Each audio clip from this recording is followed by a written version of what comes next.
Halo semuanya, Assalamualaikum warahmatullahi wabarakatuh. Salam sejahtera untuk kita semua. Shalom, Om Swastiastu, Namo Buddhaya, dan salam kebajikan. Selamat malam teman-teman semuanya.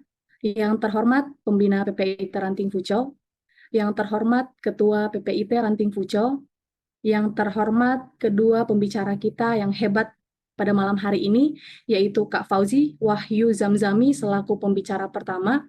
Halo Kak Fauzi.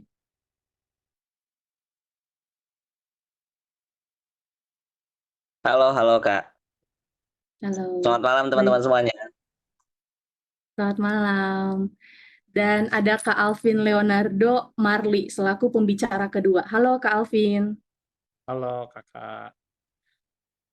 Dan yang terhormat rekan-rekan PPIT Fuco periode 2022-2023, serta rekan-rekan alumni yang sempat hadir juga pada malam hari ini, ya, rekan-rekan alumni periode 2021-2022. Selamat datang di Kuaci, Kupas Tuntas Cara Berorganisasi. Sebelum saya membacakan susunan acara pada malam hari ini, perkenalkan terlebih dahulu ya, nama saya Kesia Gracieta Wandra selaku moderator pada malam hari ini. Langsung saja saya akan membacakan susunan acara kita pada malam hari ini. Acara pertama adalah pembukaan, selanjutnya adalah kata sambutan dari Ketua PPIT Ranting Fuco, kemudian pemaparan pembicara pertama, dan dilanjutkan langsung dengan sesi tanya-jawab, dilanjutkan dengan penyerahan sertifikat dan sesi foto bersama.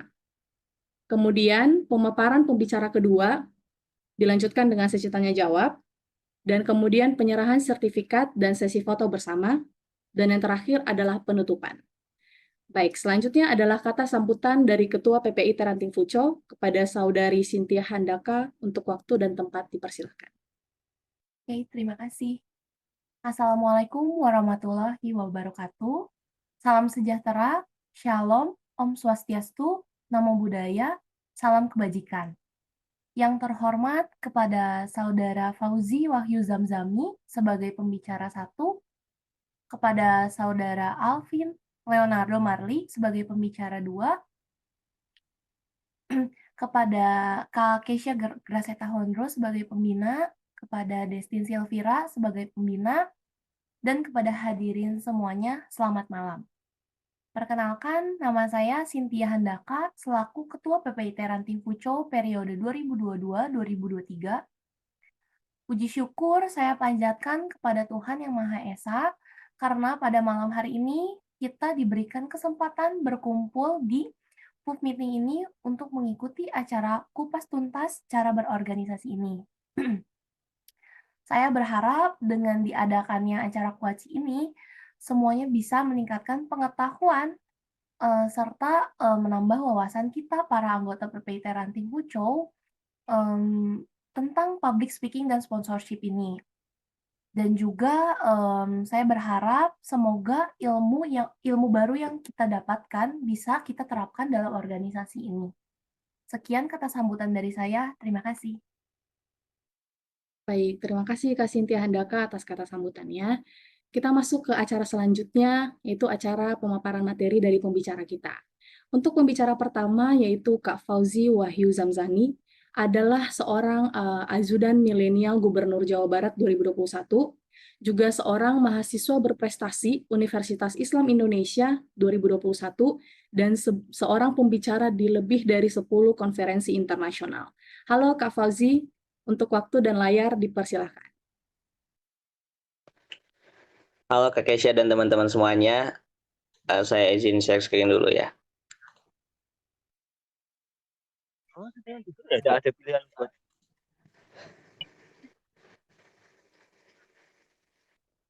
Apakah sudah terlihat teman-teman?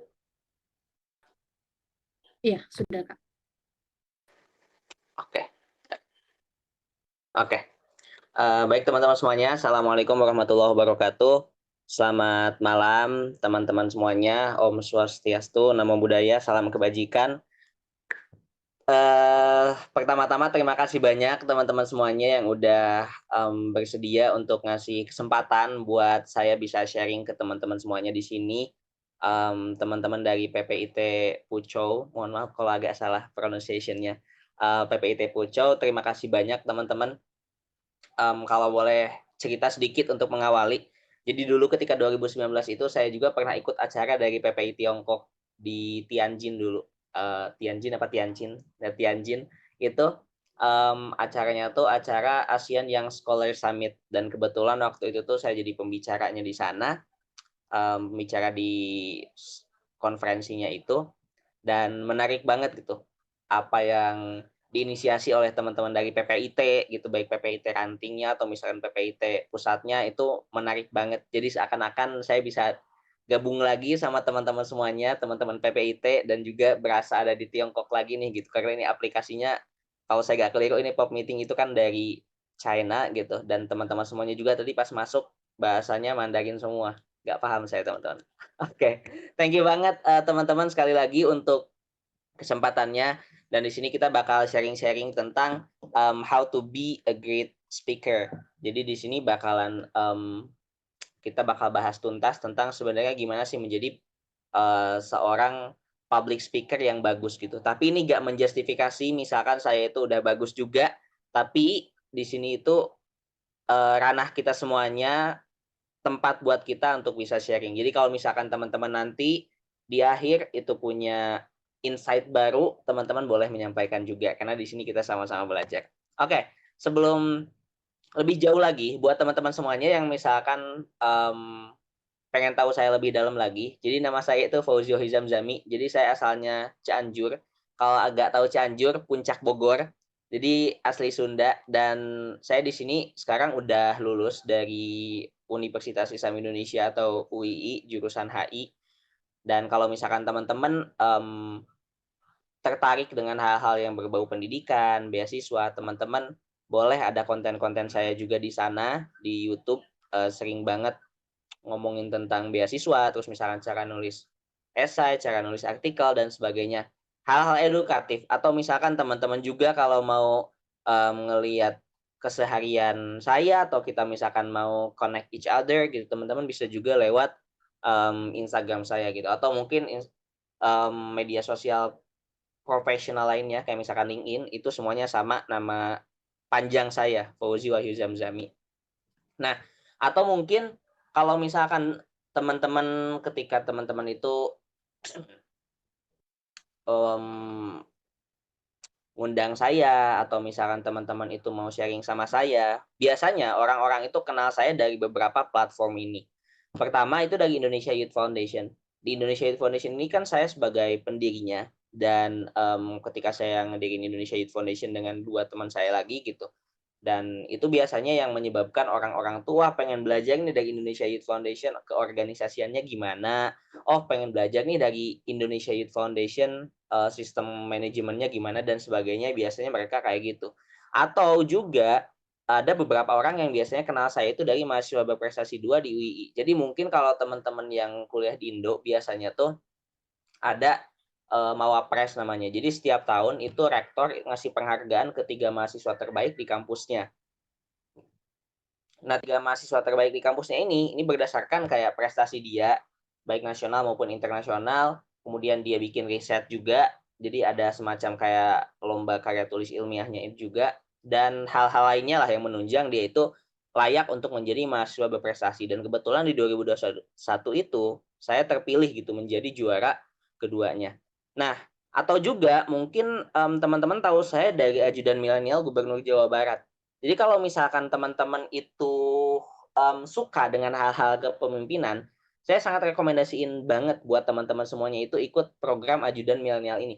Jadi teman-teman nanti bakalan jadi ajudannya Pak Ridwan Kamil dan bakal ngikut beliau kemanapun itu. Teman-teman bakal belajar gitu secara langsung tentang kepemimpinan, tentang komunikasi gitu, tentang cara manajemen resiko dan lain sebagainya. Teman-teman bakalan belajar di sini. Dan dulu waktu angkatan saya tuh ada 11.171 orang, dan yang diterima tuh 21 orang.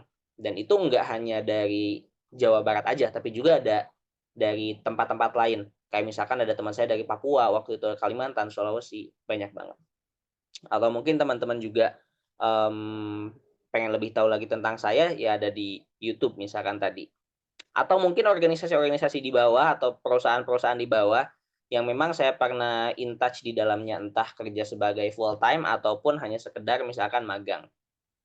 Nah, jadi kurang lebih waktu saya biasanya ngisi-ngisi seminar, saya tuh suka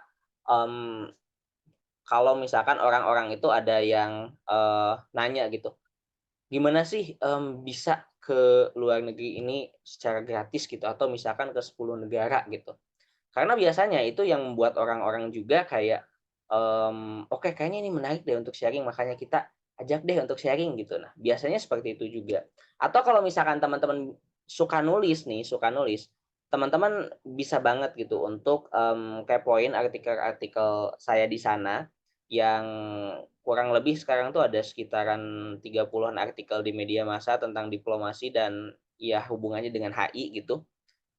Itu bisa banget. Nanti kalau misalkan ada tulisan teman-teman yang bisa dikonekin sama saya, kita bisa tuh sama-sama nulis bareng di sana. Nah, teman-teman semuanya, yang akan kita bahas di malam hari ini itu ada 3 hal. Jadi yang akan saya bahas bukan secara praktikalnya. Kalau misalkan untuk public speaking secara praktikalnya, misalkan kayak cara tahan napas harus gimana, atau misalkan cara ini harus gimana, cara itu harus gimana, itu sebenarnya ada di ranah coaching nantinya tuh. Jadi kalau misalkan teman-teman ikut coaching public speaking, hal-hal dasar kayak gitu, basic-basic teknikalnya itu bakalan dibahas di sana. Tapi yang akan dibahas di sini itu bukan basic-basic teknikalnya, tapi lebih ke basic-basic the way atau motivasinya, gimana kita itu sebenarnya bisa menjadi seorang public speaker yang baik gitu. Kita akan membahas 3 hal. Why do human needs communications? Atau kenapa orang-orang itu butuh komunikasi. Terus yang kedua, kita juga harus paham sebenarnya public speaking itu apa gitu. Terus yang ketiga, gimana caranya menjadi public speaker yang baik. Nah, tapi sebelum itu, biar kita kompak, saya pengen teman-teman juga bicara dulu. Kalau misalkan saya bilang siap untuk bicara depan umum, teman-teman bilang saya siap. Oke, siap ya teman-teman? Jadi nanti kalau misalkan saya bilang siap untuk bicara depan umum, teman-teman langsung unmute mikrofonnya, unmute dari sekarang aja deh kayaknya. Unmute dan teman-teman langsung bilang saya siap. Oke, kita tes dulu ya teman-teman. Oke, udah siap ya semuanya? Oke, 1, 2, 3. Siap untuk bicara depan umum?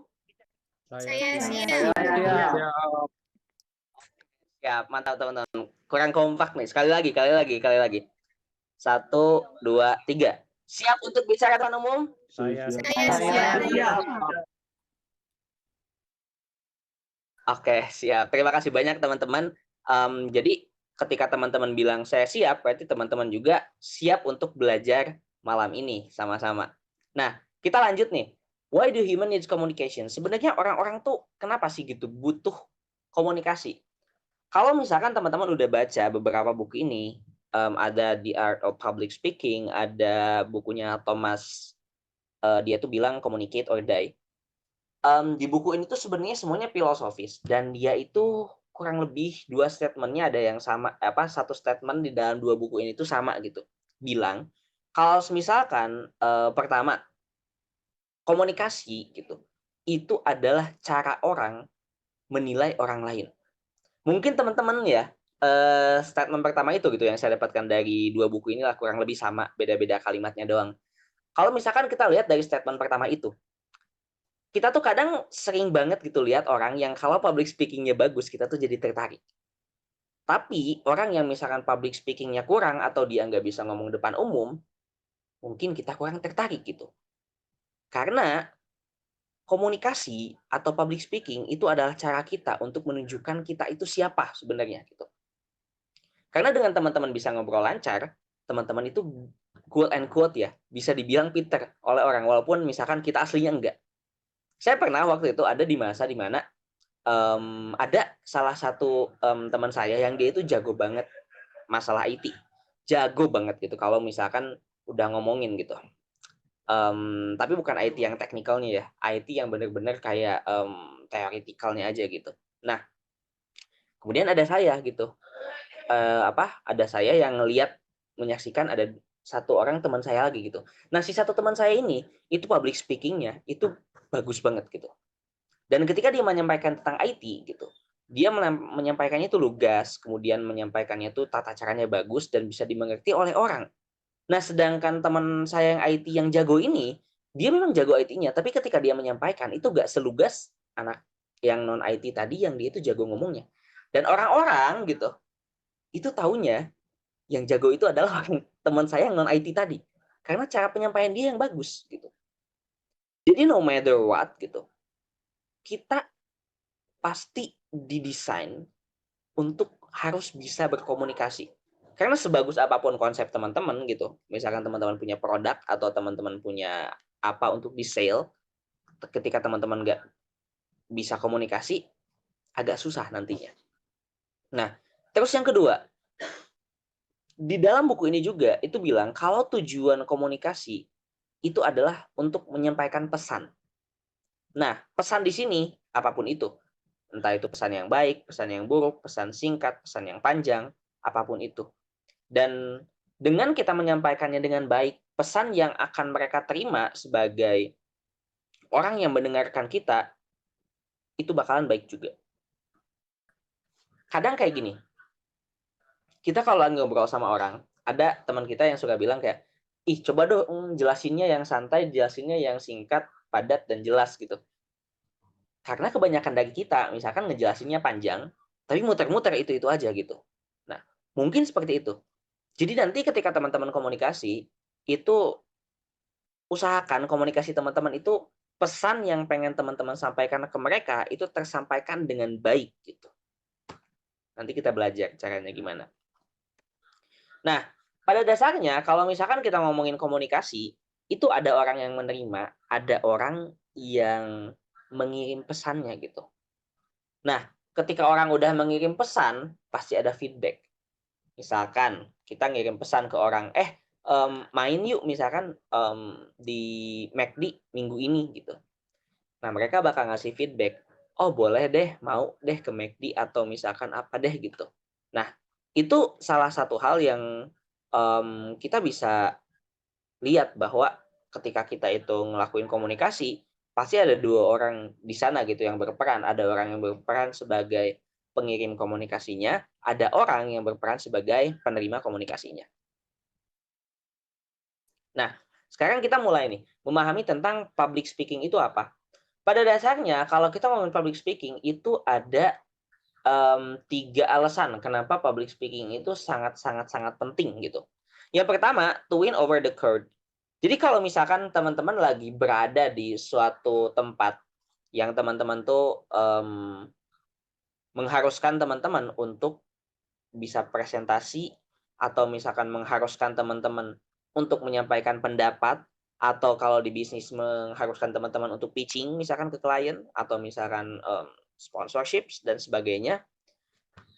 Dengan adanya public speaking yang bagus dan kontennya yang bagus gitu, itu bisa memenangkan hati orang lain untuk dia itu bisa nerima kita gitu. Sama halnya kayak teman-teman mungkin teman-teman yang kuliah di Tiongkok ada beberapa yang mungkin ada interviewnya atau misalkan ketika dapat beasiswa ada interviewnya dan sebagainya.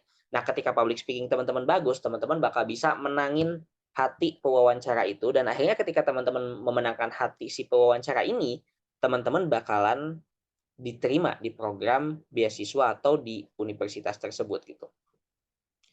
Jadi ketika teman-teman public speaking-nya bagus, itu define who you are gitu. Itu benar-benar mendefinisikan siapa teman-teman dan teman-teman bisa memenangkan hati orang gitu.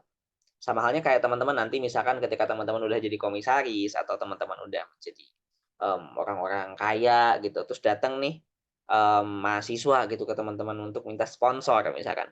Kalau mahasiswanya menjelaskannya lugas, programnya bagus gitu, teman-teman pasti lebih tertarik dibandingkan ketika yang datang itu mahasiswanya kayak menyamenye ngejelasinnya misalkan kurang jelas, ya teman-teman juga bakal tertarik untuk investasi atau misalkan untuk sponsorin dia gitu. Yang kedua, to motivate people. Sekarang banyak banget konten-konten di Instagram atau misalkan konten-konten di YouTube yang membuat orang-orang tuh termotivasi gitu. Dan kita termotivasi oleh mereka itu dengan cara penyampaian mereka gitu. Mungkin ada gitu, kayak misalkan, kita ada beberapa konten edukatif, misalkan dari Maudy Ayunda, dari Pagita Wijawan gitu. Beliau itu ngomong gitu, ngobrol gitu. Tapi obrolannya karena pembawaannya bagus, itu jadi memotivasi kita untuk bisa sama kayak mereka atau bahkan lebih gitu. Karena dengan adanya public speaking ini, itu bisa motivate people. Kita bisa ngasih pesan ke mereka, kita bisa ngasih arahan ke mereka, kita bisa motivasi mereka supaya mereka tuh lebih baik lagi gitu. Nah, yang ketiga, to inform. Nah, to inform di sini adalah untuk ngasih tahu gitu, untuk ngasih informasi bahwa ada A, B, C, D, bahwa ada E, F, G, H gitu. Kalau misalkan memang teman-teman lagi pengen ngasih tahu nih, bahwa misalkan sekarang ini tuh ada promo loh, misalkan di Shopee Food dan sebagainya. Nah, ketika teman-teman ngobrol dengan mereka dan penyampaiannya itu baik dan menarik, biasanya mereka kayak, wah pengen juga nih gitu ngambil promonya di sana gitu. Atau misalkan ketika teman-teman lagi ngomong di depan umum nih, lagi presentasi di kelas, dan misalkan banyak yang nanya, nah itu tuh bisa jadi gitu bahwa public speaking teman-teman ini tuh bagus gitu, udah mah public speakingnya bagus dan didukung dengan materi-materi yang bagus juga gitu. Nah, tapi sayangnya faktanya di dunia ini gitu, tidak semua orang tuh sebenarnya bisa jadi speaker gitu. Gak semua. Ada orang yang memang mungkin talentanya tuh di backstage. Backstage tuh dalam artian dia itu ahli-ahli misalkan yang suka um, ngoding-ngoding gitu, atau misalkan konseptor acara gitu, atau apapun itulah gitu. Nah, itu biasanya mereka itu jarang untuk ngomong di depan publik, paling ya ngomongnya di depan timnya aja gitu. But instead gitu, tim itu juga bisa menjadi salah satu cara bahwa kita memang ya perlu gimana pun gitu. Siapapun itu gitu sebenarnya perlu mereka tuh yang namanya skill public speaking. Entah itu teman-teman yang backstage pun ya perlu karena dibutuhkan yang namanya komunikasi. Tapi ketika untuk quote and quote bisa menjadi speaker kayak misalkan lagi ngomong di podium atau misalkan ngomong di konferensi internasional atau di apapun, kadang itu memang tidak semuanya bisa jadi speaker. Karena ada beberapa orang yang berpendapat bahwa orang yang bisa menjadi speaker, orang yang ngomongnya itu bagus, itu karena bakat. Tapi saya percaya bahwa tidak selamanya bakat itu bakalan justifikasi kita terus-terusan bisa public speaking itu gitu. Karena nanti kan pertanyaannya kayak gini, kalau misalkan orang yang bisa public speaking hanya yang punya bakat doang, gimana orang yang nggak punya bakat gitu. Jadi PR-nya adalah ketika kita ngerasa bahwa public speaking kita itu misalkan kurang bagus, dan kita ngerasa bahwa itu memang bukan bakat kita juga gitu, berarti yang bisa kita lakukan adalah belajar. Nah, biasanya faktor-faktor yang bisa memengaruhi orang itu jadi speaker, atau misalkan dia itu ngomongnya bagus, itu dari saya itu ada 3. Ada 3 L. Pertama, lahir atau bakat. Saya percaya bahwa ada orang yang memang dari dulunya dididik terus-terusan jadi speaker, akhirnya dia dari lahir emang udah bakat banget menjadi seorang speaker gitu. Dari kecil dia udah terbiasa ngomong di depan umum, akhirnya ketika jadi udah gede, ya dia itu jadi bakat dia gitu. Terus yang kedua, lingkungan. Ada beberapa teman saya yang memang dia itu public speaking-nya bagus, cara ngomongnya bagus, karena memang di lingkungannya menuntut dia untuk selalu berpikir kritis, menuntut dia untuk selalu ngomong, menuntut dia untuk selalu menyampaikan pendapat gitu. Makanya public speaking dia jadi bagus. Karena lingkungan. Nah, yang ketiga, kalau misalkan faktor 1 dan faktor 2 itu gak bisa, berarti kita bisa lakuin yang ketiga, yaitu latihan. Saya itu termasuk orang yang masuknya itu di latihan gitu. Karena di bakat keluarga saya atau di lingkungan kampung saya, keluarga saya itu gak ada orang yang suka ngomong di depan umum. Itu gak ada gitu. Jadi kayak salah satu hal yang saya realize adalah saya harus belajar. Latihan terus-menerus di depan kaca misalkan, atau ngobrol sama orang, atau misalkan di depan kamera kayak gini. That's why sebenarnya saya bikin channel YouTube itu salah satunya adalah untuk ningkatin terus-terusan upgrade public speaking saya gitu. Karena dengan ngelihat kamera terus kita ngomong, kita bakal bisa ngelihat ekspresi kita gimana, terus apakah kita tuh bagus atau enggak, kalau misalkan ada yang kurang, di-improve-nya tuh harus di mana gitu. Nah, terus sekarang pertanyaannya, gimana menjadi seseorang yang dia itu public speaking-nya tuh bagus gitu, atau menjadi pembicara yang baik gitu. Nah, mungkin teman-teman tahu dua orang ini. Yang kiri adalah Presiden Amerika pada masanya. Terus yang kanan itu ada Mary Riana. Nah, dari dua orang ini, dari Barack Obama misalkan, kita belajar bahwa sebenarnya public speaking beliau itu bagus. Cara penyampaiannya bagus. Kalau teman-teman pernah ngelihat cara penyampaian beliau di UI, Universitas Indonesia, gimana cara beliau itu menyampaikan pakai bahasa Inggris, terus gimana beliau cara motivate orang, gimana beliau cara masukin hal-hal lucu ke sana gitu, itu beneran menarik banget gitu. Terus yang kedua ada Mary Riana. Nah, Mary Riana itu sering banget kan ngadain kayak coaching-coaching tentang public speaking dan sebagainya. Karena tata cara ngomong dia itu bagus juga untuk motivate orang gitu. Saya pernah dibuat sedih oleh Mary Riana karena videonya yang cara pembawaannya bagus banget gitu. Ditambah dengan sound-soundnya yang menyedihkan gitu. Jadi kayak kita terbawa banget halusinasi untuk sedihnya itu gitu. Dan pembawaannya benar-benar bagus banget. Jadi kalau misalkan teman-teman mau belajar caranya, mungkin stylenya kalau misalkan mau sama atau misalkan mau modifikasi atau apapun itu, teman-teman bisa untuk contoh Barack Obama atau misalkan Mary Riana yang menurut saya public speaking-nya bagus gitu. Nah, tapi untuk kita itu bisa sampai di tahap di mana public speaking kita itu bagus, itu butuh waktu. The journey of success yang orang-orang lihat adalah lurus terus gitu. Teman-teman sekarang bisa kuliah di Tiongkok nih gitu. Mungkin kita-kita yang di Indonesia bakal bilang, wah kuliah di Tiongkok doang mah misalkan gampang. Ya udah tinggal masuk aja gitu. Kalian kayak gampang banget sih masuknya gitu. Tiba-tiba sekarang udah di Tiongkok, bahasa Mandarin kalian itu udah jago gitu. The journey of success, what people think it looks like, benar-benar lurus banget. Straight to the point gitu. Lurus banget gitu. Tapi yang teman-teman rasakan adalah muter-muter nih. Yang sebenarnya terjadi adalah muter-muter gitu. Nah, up and down, up and down, up and down. Ada teman-teman ngerasa di mana teman-teman nggak mau ngelanjutin perjuangan teman-teman. Ada teman-teman ngerasa down banget. Ada teman-teman ngerasa insecure. Ada teman-teman ngerasa nggak mau ngelanjutin lagi gitu. Begitupun ketika kita latihan public speaking, nggak bakal satu malam jadi besoknya tiba-tiba langsung kita jago ngomong di depan. Nggak bakal. Tapi ketika teman-teman udah biasa ngomong di depan, and then one day teman-teman being a great speaker, mungkin orang bakal bilang kayak, wah dia mah udah bakat, dia mah udah biasa gitu. Padahal proses untuk teman-teman menuju ke great speaker tadi, itu panjang.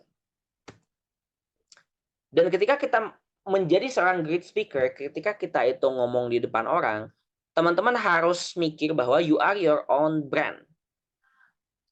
Agak sedikit enak kalau misalkan teman-teman itu jadi pembicara dan orang-orang itu udah tahu teman-teman itu siapa. Tapi kalau misalkan teman-teman itu jadi pembicara dan orang itu nggak tahu gitu teman-teman itu siapa, berarti tugas teman-teman adalah membangun brand teman-teman sendiri.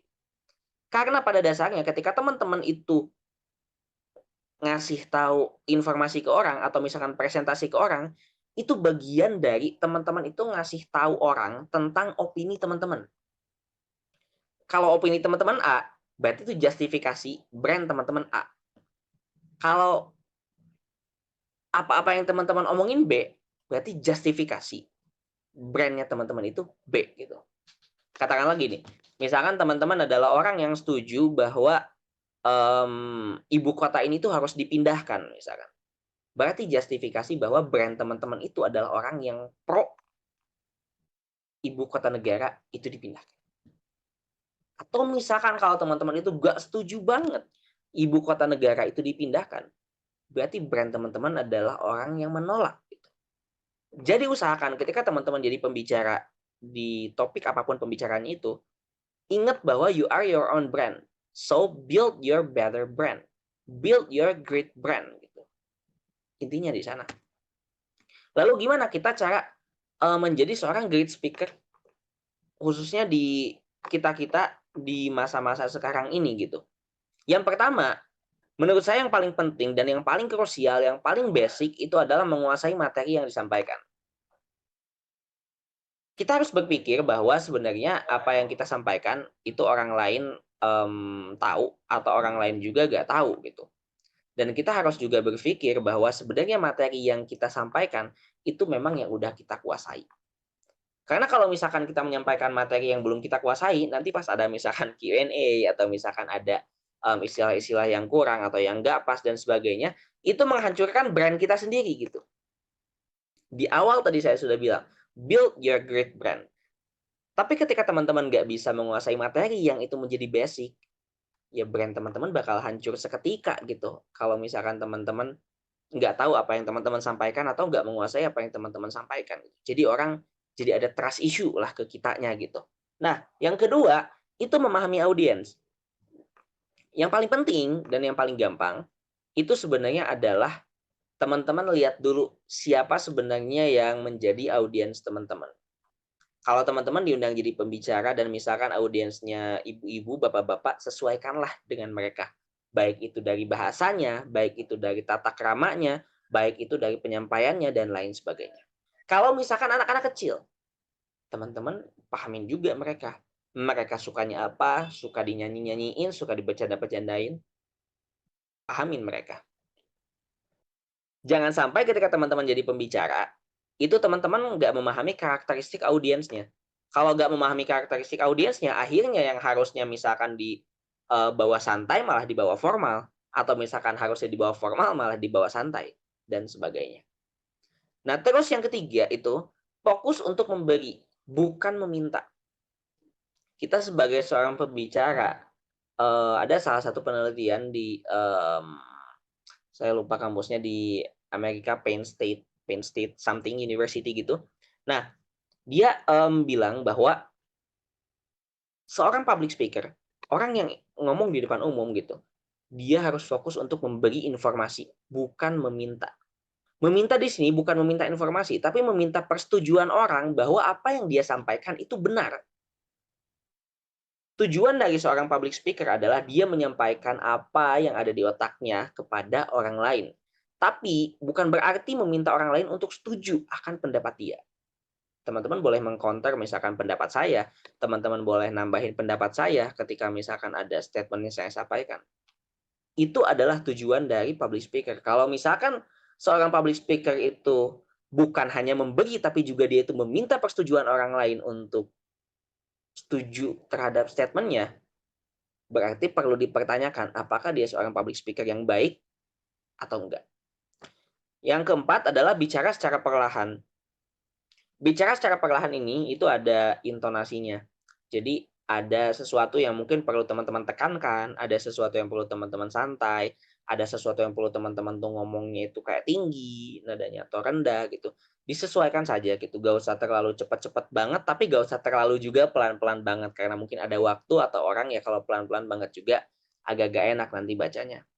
Nah, dan terakhir, biasanya ketika kita belajar public speaking atau misalkan kita lagi ngomong depan umum, hal yang biasa orang dapetin termasuk saya itu adalah nervous gitu.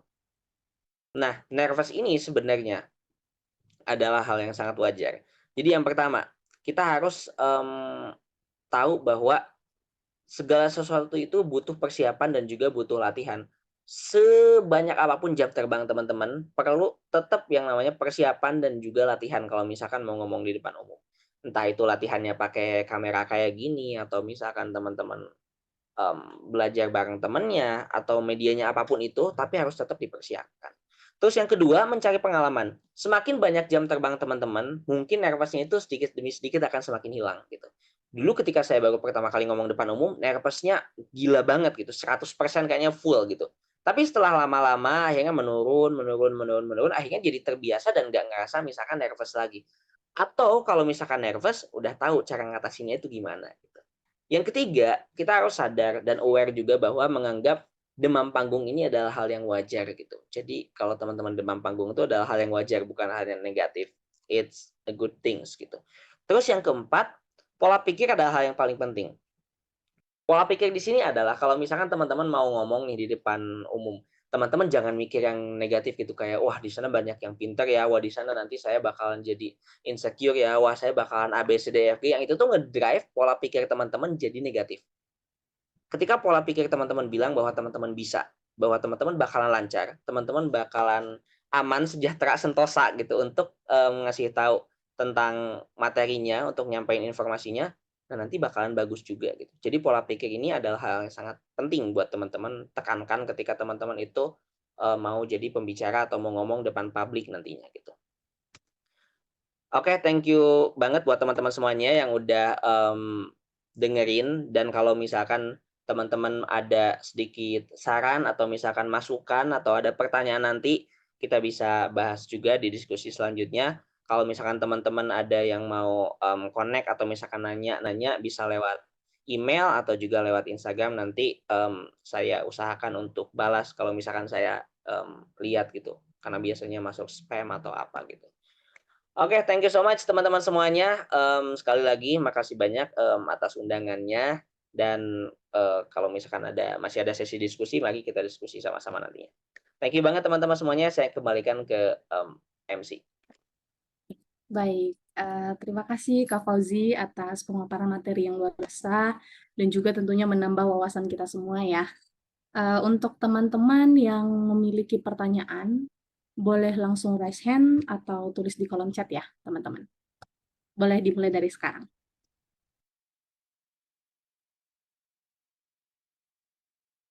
Ayo, siapa tadi yang udah dengerin semuanya?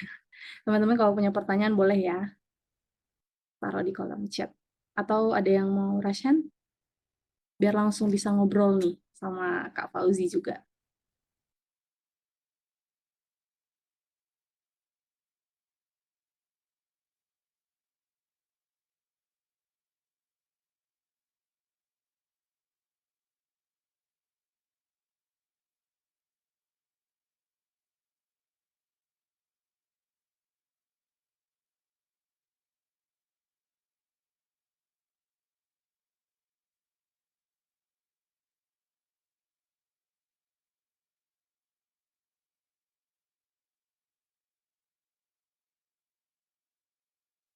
Aku mau nanya dong.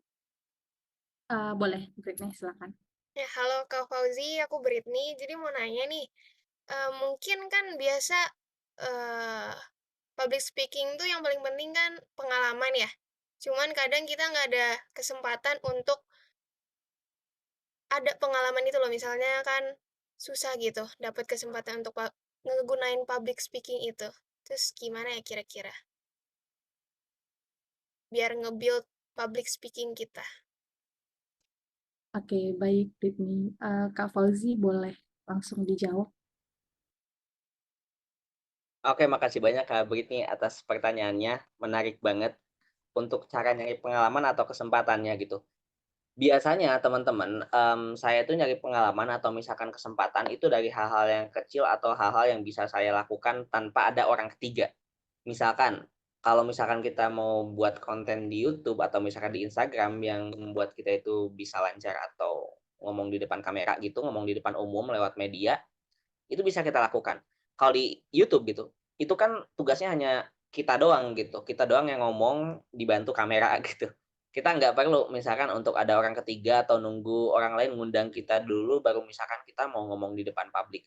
Justru dengan melakukan hal-hal kecil kayak tadi, kayak misalkan kita ngomong di depan, kamera atau misalkan kita buat konten yang nggak ada orang ketiganya gitu, bener-bener kayak cuman kita doang, itu justru yang bakal ngedrive kita untuk diundang acara A, B, C, D, E, F, G gitu.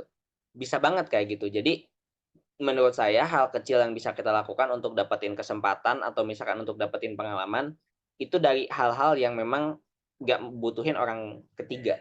Atau kalau misalkan memang teman-teman itu, mmm, pengen lebih beyond lagi gitu, gak mau ngomong sendiri, teman-teman bisa misalkan ajak temennya untuk Instagram Live atau teman-teman, misalkan aktif di YouTube terus bikin konten yang nanya-nanya orang gitu.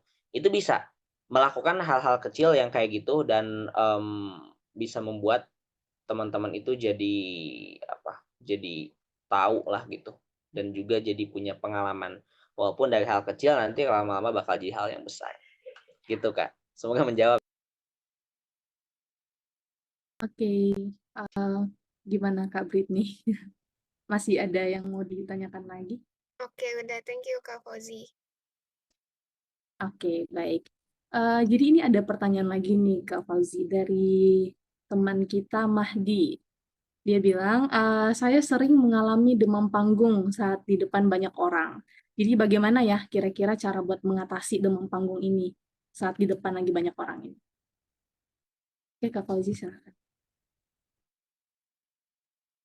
Oke, siap. Thank you banget Kak Mahdi atas pertanyaannya. Demam panggung. Ada beberapa teknik yang dulu itu misalkan guru saya itu kasih gitu.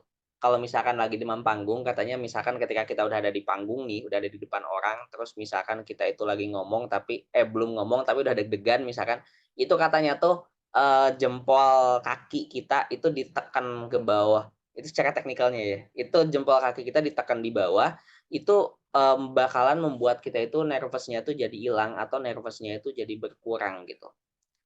Dan itu pernah saya lakukan dan ya menurut saya it works. Cuman ada juga beberapa teman saya yang memang mereka itu ya nggak works di mereka gitu, tapi works di saya. Mungkin nanti Mas Mahdi bisa coba juga. Tapi selain itu, yang paling penting adalah kalau misalkan kita ngerasa demam panggung, saya suka mikirnya kayak gini. Anggap aja gitu bahwa semua orang yang di depan kita itu bukan manusia gitu, tapi misalkan pohon atau apa kayak sesuatu yang dia itu benda mati dan nggak bergerak atau apalah gitu. Kita anggapnya kayak gitu. Karena kalau misalkan kita nganggapnya masih dia itu manusia, misalkan yang bisa ketawa atau ada teman-teman kita nih, misalkan yang nertawain kita dari jauh, misalnya atau yang ngolok-ngolok kita atau apa, itu kita bakalan makin nervous gitu. Jadi the way pola pikir kita itu kalau misalkan di awalnya udah bilang bahwa kita bakal nervous, ya nantinya bakal nervous. Kalau misalkan di awalnya udah bilang bahwa kita itu nggak nervous, ya bakal nggak nervous gitu. Jadi usahakan mindset-nya di awal itu diubah dulu, ditata dulu dengan rapi harus gimana, nanti bakalan jadi bagus ke depannya. Paling itu Kak Mahdi, semoga menjawab ya. Baik, terima kasih Kak Fauzi. Gimana Kak Mahdi? Masih ada pertanyaan lagi? Saya ingin bertanya dong. Oh ya, boleh. Berarti dari ini Kak Mahdi tadi. Oke, terima kasih. Baik, oke. Boleh Kak, silakan. Halo Kak Fauzi, saya Leon dari Natuna. Saya ingin bertanya Kak, bagaimana cara Kakak mengemas suatu informasi agar tidak bertele-tele dalam penyampaiannya dan titik fokus Kak Fauzi itu tidak buyar. Biasanya nih, kebanyakan orang biasanya membawa materi itu pasti sebelum naik ke atas panggung, itu titik fokusnya itu pasti kemana-mana gitu. Nah, itu pertanyaan saya Kak. Menjawab. Oke, siap. Mohon maaf dengan Kak siapa tadi Kak? Kak Rian. Rian atau Rion?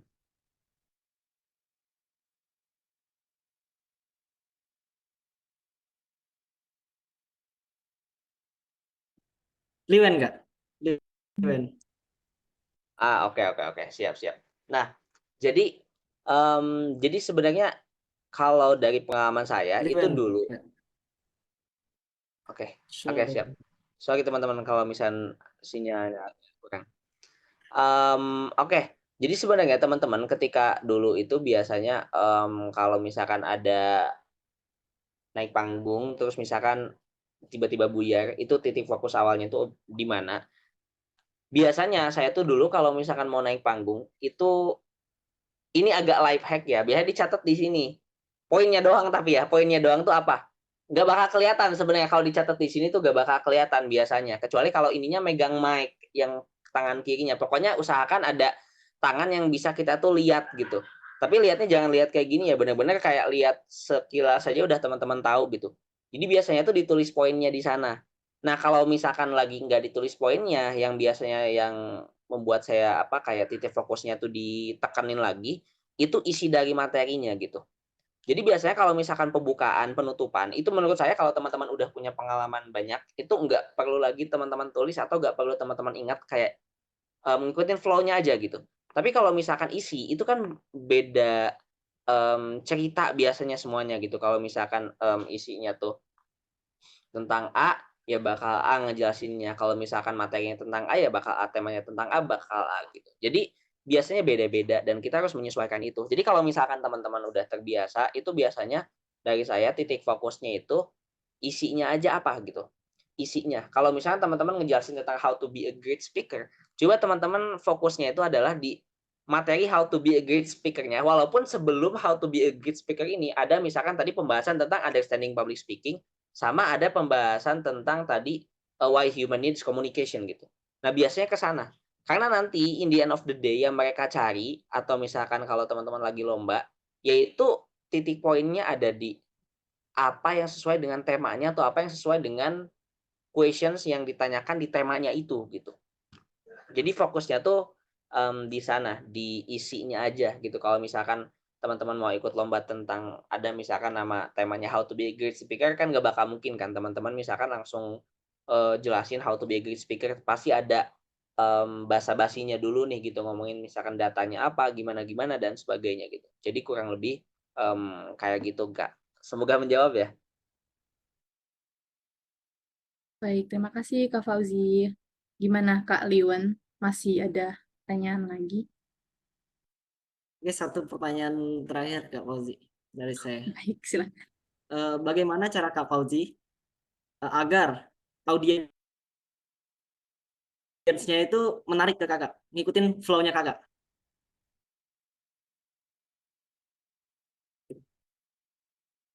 Oke, siap Kak. Ini pertanyaan menarik banget sih. Sebenarnya ya, kalau misalkan teman-teman itu jadi pembicaranya offline, itu jauh lebih gampang untuk teman-teman itu menarik hati audiensnya. Apalagi teman-teman yang punya selera humoris, apalagi yang teman-teman punya selera yang suka ngegombal-gombal gitu, atau teman-teman punya selera yang bisa jago storytelling gitu. Itu benar-benar enak. Tapi kalau misalkan di online kayak gini, kadang kita tuh nggak bisa seekspresif ketika kita itu di offline gitu. Jadi ada metode-metode yang dulu saya punya dan lakukan ketika offline itu works, tapi nggak works di online gitu. Karena kadang di online kan ada orang yang misalkan join, tapi kadang misalkan ya nggak dengerin, atau misalkan dianya kemana gitu. Atau misalkan ada juga orang yang join tapi sinyalnya jelek, akhirnya kepotong-potong gitu. Jadi kayak pasti ada gapnya. Tapi secara general, untuk cara menarik perhatian orang itu adalah dengan merepresentasikan siapa diri kita gitu. Itu di awal. Kalau misalkan di awal teman-teman tuh udah ngasih impresi yang baik ke orang, biasanya orang bakal in touch ke kita gitu. Nah, ngasih impresi ke orangnya gimana? Dengan cara tadi. Kalau teman-teman jago pantun, coba pantun. Kalau teman-teman jago storytelling, coba storytelling. Kalau teman-teman punya prestasi yang menurut teman-teman wow dan bisa membuat orang kayak jadi fokus ke teman-teman, coba sebutin prestasi itu dan ceritain prestasi itu gitu. Jadi hook-nya di awal itu perlu banget untuk teman-teman tekankan. Dan itu jangan diada-ada ya gitu. Karena kalau yang diada-ada itu kadang jadi nggak menarik justru gitu. Jadi yang sesuai versinya teman-teman aja. Kalau teman-teman memang orangnya suka style yang jumawa gitu, misalkan kayak pembawaannya Arif Muhammad tuh kalau misalnya di Instagram, stylenya jumawa gitu. Ya, emang yaudah gitu aja gitu. Itu jadi part of your brand yang itu menarik perhatian orang, yang orang tuh bakal in touch ke kita gitu. Dan ketika orang udah in touch ke kita, mereka bakal dengerin kita sampai akhir apapun yang kita omongin, segak jelas apapun itu gitu. Mereka bakalan dengerin kita gitu. Semoga menjawab ya, Kak. Oke, baik. Terima kasih Kak Fauzi. Oke, baik. Mungkin di sesi pertanyaan ini sudah selesai ya, teman-teman ya. Jadi bisa kita tutup ya. Oke, selanjutnya kita akan ada penyerahan sertifikat kepada pemateri oleh operator. Boleh, silakan.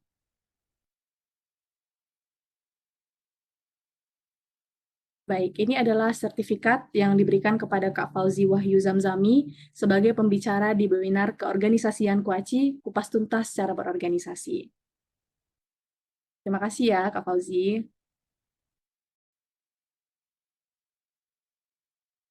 Oke, makasih Oke, banyak teman-teman semuanya, Kak Keisha dan juga teman-teman PPIT. Baik, selanjutnya kita ada sesi foto bersama dulu nih. Ya, silakan teman-teman yang lain yang masih off cam boleh ya diaktifkan kameranya terlebih dahulu. Oke, teman-teman yang belum buka kameranya boleh dibuka dulu ya.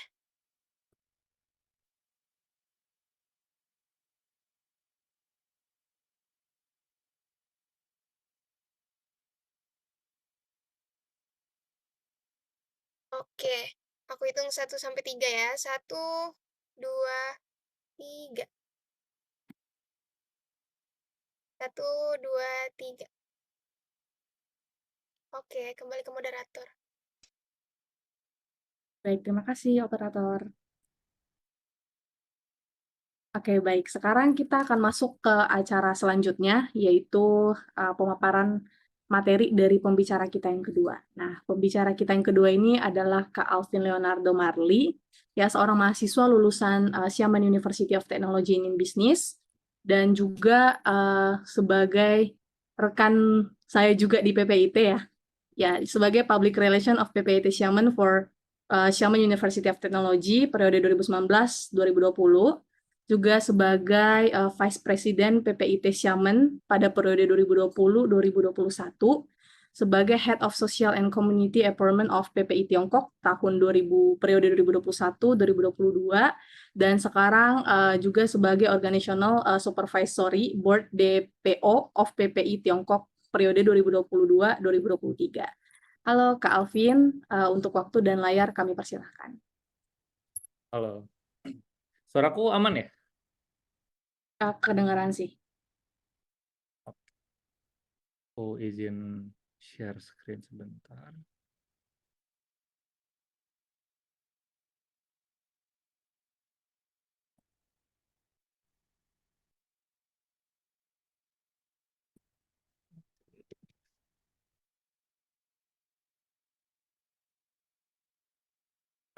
Screen-nya udah kelihatan? Di saya sih sudah. Gimana teman-teman yang lain? Bisa ya, kelihatan ya? Sudah. Oke. Ya, selamat malam teman-teman semua. Perkenalkan, nama saya Alvin, lulusan S1 dari Xiamen University of Technology. Kali ini saya akan sharing mengenai donasi sebenarnya, karena donasi dan sponsorship, karena kemarin dari public relation-nya PPIT Fucho, Celia mau saya cerita mengenai hal tersebut. Sebelumnya izinkan saya untuk tadi yang sudah disampaikan oleh Kesia, benar dulu saya itu adalah humas di PPIT Xiamen, kemudian diangkat menjadi wakil ketua PPIT Xiamen, kemudian 2021-2022 menjadi kepala bidang sosial dan pemberdayaan masyarakat, kemudian tahun ini 2022-2023 saya dipercaya menjadi DPO atau Dewan Pengawas Organisasinya PPIT. Jadi kalau misalnya nih teman-teman punya keluhan atau punya masukan mengenai PPIT-nya itu sendiri, teman-teman boleh kontak aku sebagai DPO. Kalau misal sebagai DPO, karena aku itu DPO-nya PPIT Xiamen, sedangkan PPIT Ranting Fucho di bawah naungan PPIT cabang Xiamen. Nah, untuk kali ini saya mau sharing lebih ke pengalaman saya 2021-2022 pas saya menjabat menjadi Kepala Bidang Sosial dan Pemberdayaan Masyarakat. Jadi waktu itu saya menjabat sebagai bagian sosial di PPIT Tiongkok di pusatnya gitu. Kalau boleh tahu di sini ada di PPIT Fucho ada bagian sosial nggak? Mungkin ketuanya boleh bantu Tidak jawab. ada, Kak. Ya. Ada ya? Tidak ada. Oh, nggak ada. Oke. Nah, mungkin aku mau sharing sedikit tentang bidang sosialnya di PPI Tiongkok Pusat waktu itu. Jadi waktu itu kita punya program kerja. Salah satu program kerjanya itu namanya Kuavenon Belajar. Mungkin teman-teman pernah tahu Kuavenon Belajar waktu itu sebenarnya mirip sama yang namanya Liwen ya. Liwen kan dari Natuna, kalau nggak salah. Nggak tahu, Liwen tahu nggak program kerja Natuna Membaca? Pernah dengar? Pernah dengar ya? Ya, Pernah ke sana nggak di Natunanya? belum pernah sih kok. Belum pernah. Jadi Natuna Membaca itu juga program kerja sosial, tapi sebelum aku, 2 tahun sebelum aku. Nah, ini ada program kerja Covenant Belajar, mirip sama Natuna Membaca. Itu kalau Natuna Membaca itu bikin perpustakaan di Natuna, di titik terjauh dari Indonesia. Kalau misalnya Covenant Belajar itu, kita bangun sekolah namanya SDN di Desa Covenant, Nusa Tenggara Timur, karena waktu itu sekolah itu roboh. Nah, aku mau sharing dikit pengalamanku tahun lalu, dan ini video waktu itu, video penggalangan dananya. Oh ya, kali ini aku mau sharing gimana cara kami dari bidang sosial mengumpulkan donasi sebanyak 233 juta dalam waktu 6 bulan.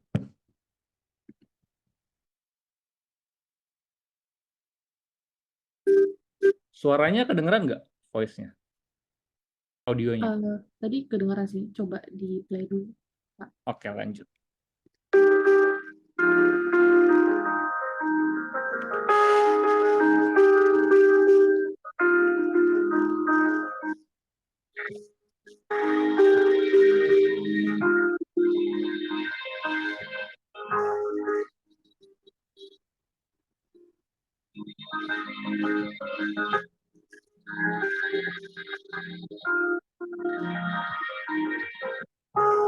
Di sebuah pulau nan jauh di sana, tepatnya di Nusa Tenggara Timur, terdapat sebuah sekolah yang kondisinya sudah tidak layak lagi. Anak-anak tetap tertawa, meskipun belajar di tempat yang kurang layak. Semangat yang terus berkoar, meskipun bangunan runtuh akibat badai menerjang. Hal inilah yang membuat kami tergerak untuk melakukan pembangunan kembali sekolah di Nusa Tenggara Timur. Seperti orang bilang, sekolah adalah rumah kedua. Anak-anak di SDN Covenant tidak memiliki rumah yang layak. Jadi marilah kita sama-sama membangun rumah kedua untuk mereka. Berbagi bukan hanya membuat donasi. Ini adalah tentang melakukan perubahan. Berbagi bukan tentang besar kecil yang kita lihat, tetapi berbagi dengan tulus dan ikhlas. Sekecil apapun pemberian kalian, besar harapan mereka. Let's donate to make a difference.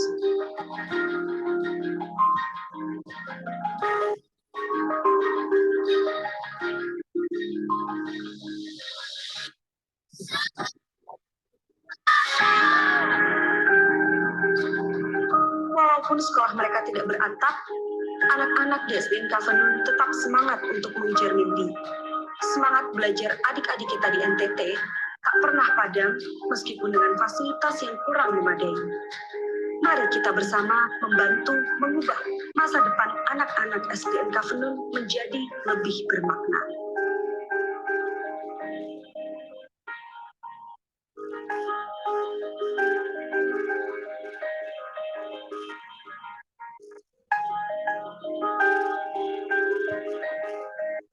Bantuan sekecil apapun dari teman-teman dapat menjadi titik balik untuk kehidupan mereka. Yuk, kita bantu realisasikan sekolah impian mereka.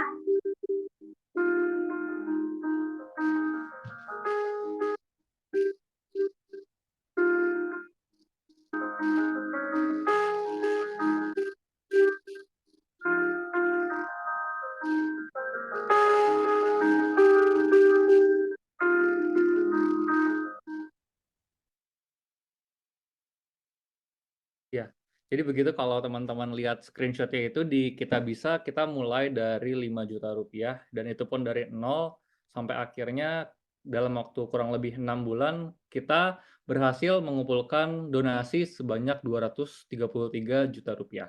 Nah, kali ini aku sebagai Kepala Bidang Sosial dan Pemberdayaan Masyarakat waktu itu, Kepala Program Kerjanya, aku mau sharing tentang gimana cara aku dan tim aku ngumpulin donasi, dan semoga ini bisa menginspirasi sama menambah knowledge teman-teman dari sudut pandang menggalang donasi dan juga menggalang sponsor di PPIT Fuchow sekarang maupun nanti di kedepannya kalau teman-teman berada di tempat yang lebih besar lagi. Waktu itu kalau teman-teman lihat screenshot videonya itu kan video penggalangan dana. Nah, kita mulai dari 5 juta rupiah, kali ini kita udah sampai 123 juta di Kitabisanya dan kita udah stop penggalangan donasi. Lalu dari transfer, biasanya transfer itu mencapai 110 juta rupiah kurang lebih. Jadi kurang lebih total donasi yang terkumpul itu sudah mencapai 233 juta rupiah dan sekarang itu kita sudah close donation karena uangnya sudah cukup dan sudah sesuai budget buat kita melaksanakan pembangunan. Sekarang itu sudah di tahap administrasi sama finalisasi dari desain si sekolahnya ini. Nah, teman-teman kalau misalnya mau lihat update-nya boleh follow Instagram Kuafenun Belajar nama Instagramnya. Nah, gimana sih cara kita mulai ini dari 0 sampai 233 juta? Pertama yang mau aku ngomongin adalah soal mindset, yaitu think big, berpikir besar. Waktu pertama kali bikin program kerja ini, waktu itu aku sama kepala bidang aku namanya Kak Mala, cuman waktu itu dia sampai setengah periode dan selanjutnya diterusin oleh aku.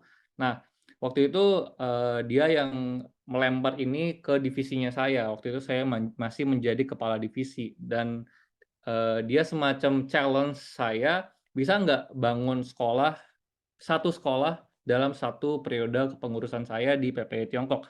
Nah, waktu itu saya bilang saya bisa dan saya mengiyakan. Dan gimana soal penggalangan donasinya waktu itu? Saya bilang waktu itu, kalau nggak salah waktu itu saya jawabnya 4 bulan atau 6 bulan gitu, kekumpul 200 juta. Nah, waktu itu semua orang skeptis dan semua orang ngerasa ini impossible gitu, nggak mungkin banget gitu.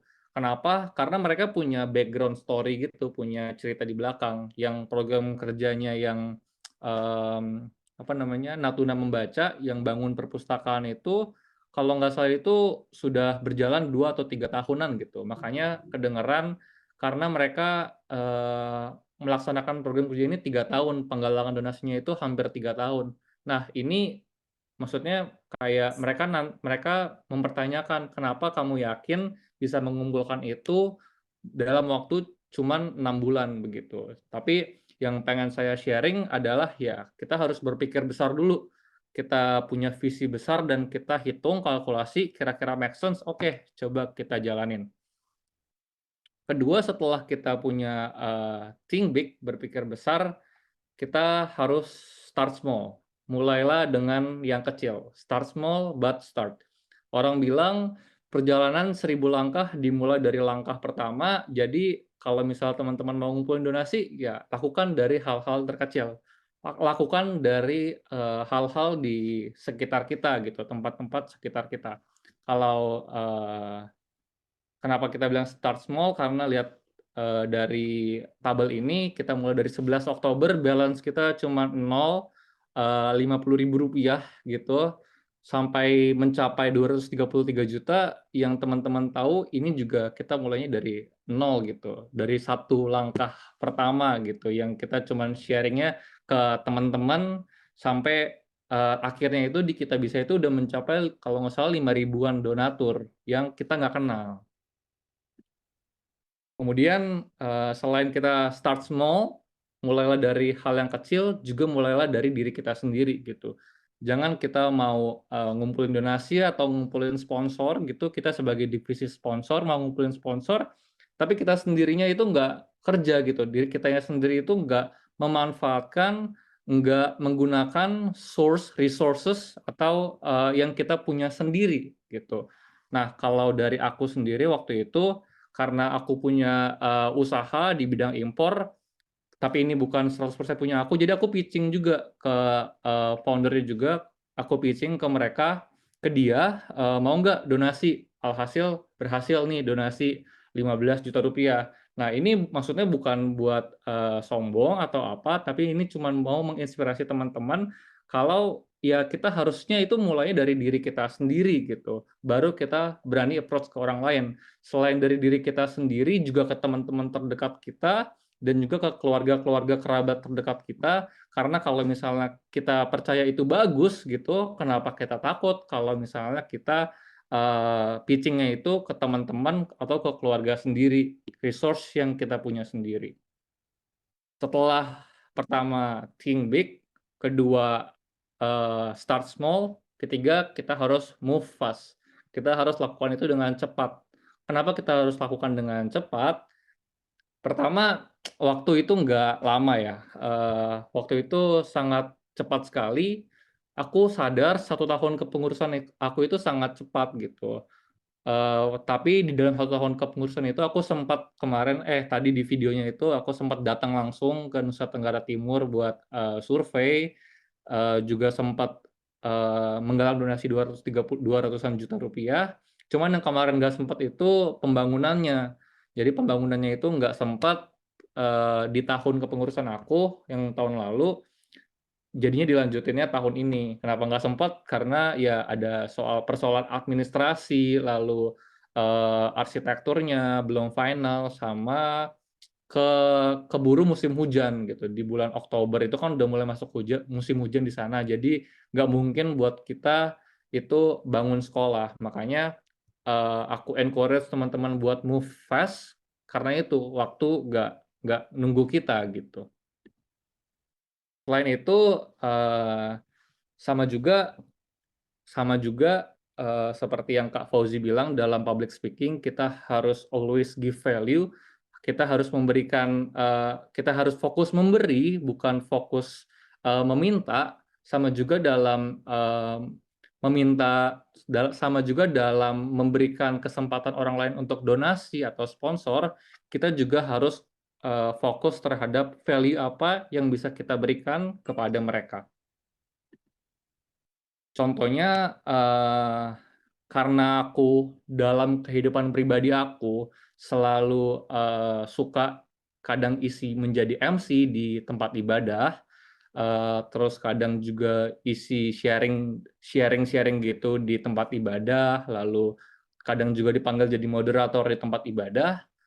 Alhasil waktu itu aku ngajuin proposal ke tempat ibadah di mana aku sering ngelakuin itu, tahu-tahu dari tempat ibadahnya ini memberikan donasi. Jadi mereka share kesempatan berbuat baik ini itu ke donatur-donatur lainnya.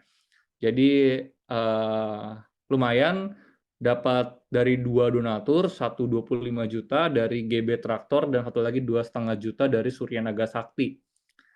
Aku bersyukur banget. Kenapa? Karena dua perusahaan ini tuh aku nggak kenal sama sekali. Cuman aku direkomendasikan oleh bukan pemilik, tapi ketua tempat ibadah tersebut. Ketua tempat ibadah tersebut kenal aku, tahu baik sama aku karena aku sering diminta tolong buat jadi MC, jadi moderator, bawa materi segala macam. Jadi di kehidupan sehari-hari begitu juga kita harus fokus buat giving value, berbuat baik, menjalin komunikasi dan hubungan yang baik dengan orang-orang yang baik. Alhasil suatu saat nanti, mungkin bukan sekarang, mungkin 2 tahun lagi, 5 tahun lagi, 10 tahun lagi, 20 tahun lagi, kalau misalnya ada hal-hal yang emang kita butuh, jadi kita ingat dan kita kenal dan kita punya hubungan baik dengan orang tersebut gitu. Tapi bukan berarti kita sekarang berbuat baik itu karena kita mau sesuatu, bukan. Tapi ya kita ngelakuin sesuatu ya ikhlas aja dan tulus gitu. Dan karena apa yang kita berikan, itulah yang kita akan terima kan nantinya ke depan. Terus bonus tips juga buat teman-teman yang lagi ngumpulin donasi atau ngumpulin sponsor, itu mulailah dari yang di sekitar kita.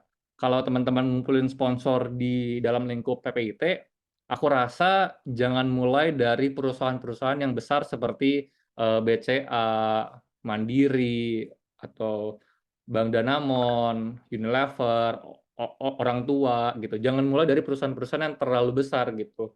Mungkin teman-teman punya orang dalam di sana gitu. Tapi kalaupun teman-teman punya orang dalam di sana, itu prosesnya terlalu banyak karena teman-teman pun di sini pun di organisasi pun kan cuma 1 tahun, dipotong-potong segala macam mungkin cuma 10 bulan atau 8 bulan. Jadi aku rasa jangan mulainya dari perusahaan yang terlalu besar karena nanti prosesnya banyak gitu. Harus perlu tanda tangan GM, nanti perlu ACC dari CSR gitu. Jangan mulai dari sana, tapi mulailah dari perusahaan-perusahaan atau teman-teman kita atau orang tua atau keluarga atau saudara yang ada di sekitar kita gitu. Dan jangan malu juga buat approach ke mereka. Kenapa jangan malu? Karena ya kita nggak berbuat salah gitu. Kita memberikan kesempatan mereka buat, kalau donasi ya berarti buat berbuat baik. Kalau misalnya sponsorship berarti memberikan kesempatan mereka untuk meningkatkan awareness dari brand mereka gitu. Jadi ya jangan takut buat mulai dari orang-orang di sekitar kita. Tips kedua, jangan fokus terhadap uang ya. Don't focus about the money, tapi value come first gitu. Nilai, value, apa yang bisa kita berikan itu adalah yang utama gitu. Ini contoh dari salah satu lembaga pendidikan. Jadi waktu itu bidang sosial PPI Tiongkok itu mau ngadain donor darah. Nah, karena aku punya konsep don't talk about the money first, tapi cari value-nya dulu, kira-kira aku sebagai PPI Tiongkok dan dia sebagai lembaga edukasi pendidikan, value apa sih yang match, kira-kira nilai apa sih yang sama gitu. Aku nggak mau bilang, ayo kasih uang ke kita, nanti kita kasih kamu murid sebanyak-banyaknya gitu. Kan PPI Tiongkok nggak punya capability sebesar itu gitu. Tapi gimana cara kita ngomong, waktu itu aku ngomong kayak gini, kira-kira, Ci, PPI Tiongkok mau ngadain donor darah di 8 kota berbeda secara sekaligus dalam rangka memperingati Hari Kesehatan Nasional. Ada dari Jakarta, ada di Palembang, ada di Kalimantan, di Banjarmasin, ada di Surabaya, ada di Sulawesi, ada di Makassar, gitu. Target peserta kita adalah 100 orang, Ci, gitu. Ditambah panitia segala macam mungkin bisa mencapai 120. 100 orang dikali 8 kota, kurang lebih kita punya target peserta itu kurang lebih 800 orang. Dan orang ini mungkin punya kenalan atau orang tuanya segala macam, itu ada 3 orang lainnya, Ci. Jadi total ada 4 orang. Nah, 800 orang dikali 4 koneksi dekat mereka, kurang lebih impression yang akan kita berikan ke Cici itu 2.400 orang. Mau nggak, Ci? Aku bantu Cici. Nah, ini value-nya masuk nih. Mau nggak, Ci? Aku bantu Cici buat share brosur offline, karena orang yang datang itu bakalan offline. Aku bantu share flyer Cici, brosur Cici itu ke 2.400 orang secara bersamaan di hari yang sama. Nanti kita touch langsung, orang yang kasih itu adalah dari resepsionis, kita kasih langsung, kita ajak foto-foto bersama, dan kita jelasin sedikit apa yang ada di dalam ini gitu. Terus kita masuk ke masalah dia. Kalau Cici datang langsung atau pergi langsung ke sana, ke Banjarmasin, ke Makassar, ke Palembang, Cici bakalan habisin waktu begitu lama, 8 kota, 8 hari berbeda, dan biaya yang ditimbulkan juga bakalan banyak, Ci.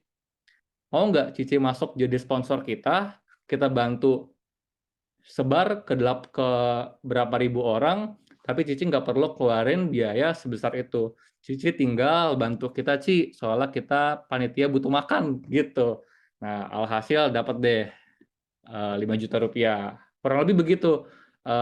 Fokus ke value-nya. Apa yang bisa kita berikan, hal-hal apa yang kita bisa bantu mereka, dan value-value apa yang sejalan sama mereka. Kalau misalnya udah mantep nih, ya semoga lah mereka bisa masuk ke sponsorship atau donasi yang kita tawarin ke dia. Terakhir, create personal relationship, atau bahasa kasarnya cari ordal ya, atau cari orang-orang, ciptakan hubungan-hubungan yang baik, relasi-relasi yang baik dengan orang-orang yang baik, berkualitas gitu. Ya gitu, fokus giving value ke mereka. Kalau mereka butuh apa, kita bantu connect people to people, atau kita bantu jadi relawan segala macam. Dengan begitu koneksi kita meluas dan hubungan personal kita dengan orang-orang itu jadi meningkat. Alhasil suatu saat kalau misalnya teman-teman butuh donasi sekarang, atau misalnya teman-teman bikin acara butuh sponsor, atau kedepannya teman-teman punya bisnis dan perlu pitching ke investor, teman-teman jadi udah punya duluan gitu bekalnya, udah punya hubungan yang baik dan udah punya value yang ditawarkan ke mereka. Ya, jadi kira-kira begitu cerita aku mengumpulkan 233 juta rupiah dalam waktu 6 bulan. Value-value apa yang aku pikirkan dan teknis-teknis apa yang kira-kira aku kejar gitu ke tim aku. Semoga bisa menginspirasi dan terima kasih. Oke, baik Kak Alvin, terima kasih banyak ya untuk pemaparan materinya. Materinya sangat bermanfaat dan menginspirasi kita semua. Teman-teman, kita lanjutkan ke sesi tanya jawab ya. Bagi teman-teman yang ingin bertanya, boleh langsung raise hand atau tulis di kolom chat.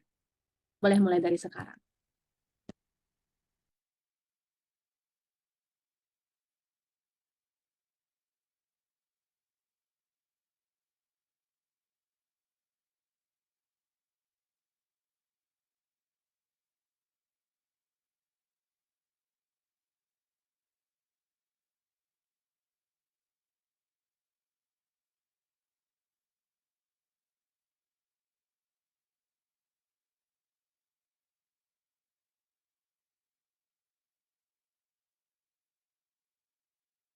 Gimana teman-teman? Ada yang mau bertanya? Mungkin ada yang menarik di materi yang disampaikan Kak Alvin? Atau ada... Ingin bertanya, Oke, Liwan ya. Baik, silahkan. how to get sponsorship ya? Menarik sih. Aku ingin bertanya ya Kak Alvin. Bagaimana tadi Koko berbicara tentang values ya? Bagaimana cara Koko untuk menargetkan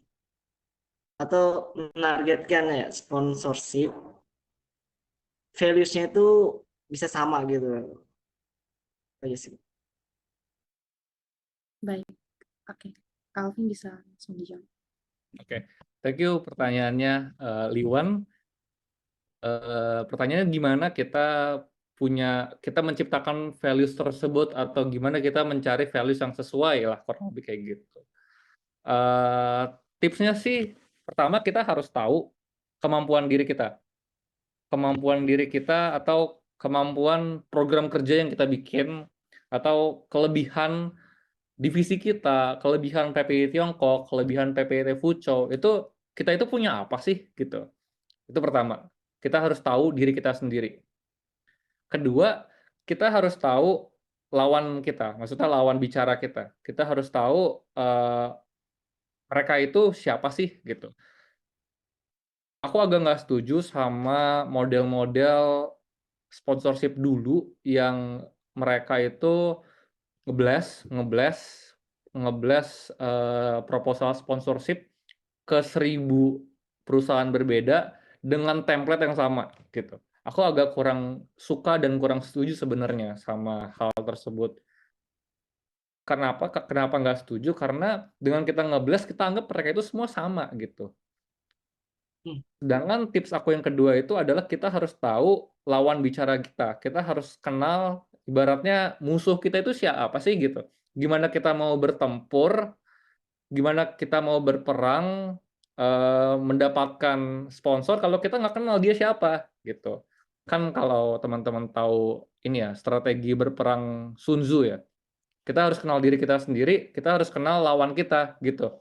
Sama gitu. Di kehidupan kita mau cari sponsor, kita mau cari donasi, pertama kita harus kenal diri kita sendiri. Kita itu punya apa? Apa yang bisa kita tawarkan? Kedua, mereka itu siapa? Mereka itu apa? Apa nilai yang mereka bawa gitu? Usaha mereka itu bergerak di bidang apa sih? Apa sih yang baru nanti yang ketiga kita hubungin? Kita cari hal-hal yang masuk gitu. Nilai-nilai apa di kita dan nilai-nilai apa di mereka yang kira-kira sejalan dan kita bisa tawarin. Contoh, pas bangun sekolah ini, pas bangun Covenant Belajar ini, aku sempat mau masuk ke perusahaan sepatu. Mikir dong, apa sih hubungannya bangun sekolah sama perusahaan sepatu? Kayak perusahaan sepatu-sepatu yang UMKM gitu. Nah, kita kemarin itu mau masuknya itu dari sisi bantu sepatunya anak-anak gitu. Jadi donasinya bukan berbentuk uang senilai 10 juta, tapi bantu anak-anak di Nusa Tenggara Timur memiliki sepatu baru brandnya mereka gitu. Karena ya mungkin ada value-value yang mereka miliki. Kalau misalnya teman-teman tahu Yasa Singgih, foundernya Indonesia Berani Melangkah, dia bikin brand sepatu Men's Republic yang udah ganti nama jadi The Republic. Nah, misi mereka itu sama. Mereka bangun yayasan Indonesia Berani Melangkah, mereka itu mau donasi sepatu. Nah, kemarin tuh aku sempat mau masuk ke mereka, karena mereka emang visinya udah mau memberikan sepatu-sepatu gratis kepada orang-orang yang tidak mampu. Aku mau masuk ke sana. Mau nggak The Republic buat kasih sponsor kita dalam bentuk sepatu ini yang akan dialokasikan ke orang-orang anak-anak di SDN Covenant nanti gitu. Jadi kira-kira bisa masuk dari sana. Kalau misalnya yang donor darah, waktu itu kita juga bikin donor darah. Ada dua masuk sih sebenarnya. Yang tadi itu lembaga pendidikan sebenarnya kan nggak masuk dari segi donor darahnya, tapi masuknya itu dari segi audiensnya.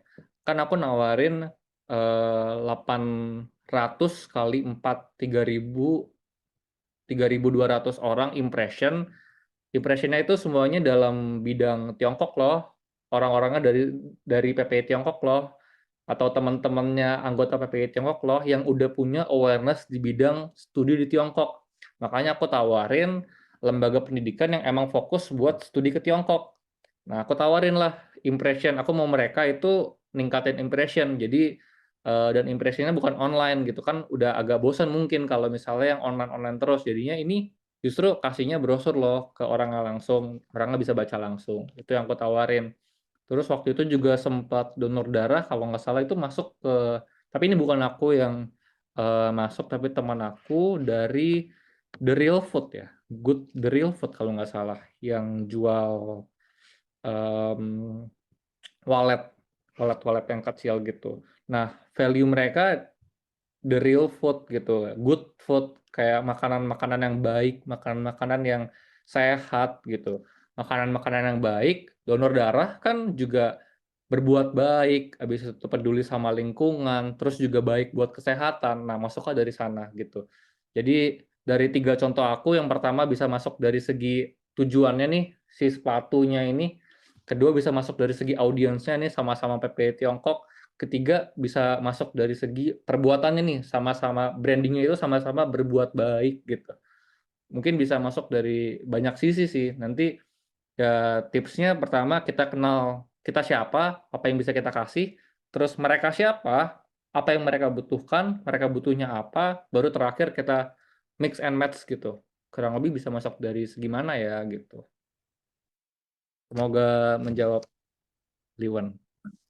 Oke, baik Kak Alvin. Gimana, Liwan? Sudah cukup ya? Boleh tambah satu lagi nggak? Boleh, silakan. Ko Alvin, berbicara tentang sponsorship ya, pasti sering dong sponsorship yang Koko ajukan itu orang-orang tidak tertarik gitu. Gimana sih kegagalan ya? Gimana sih cara Koko itu mengatasinya?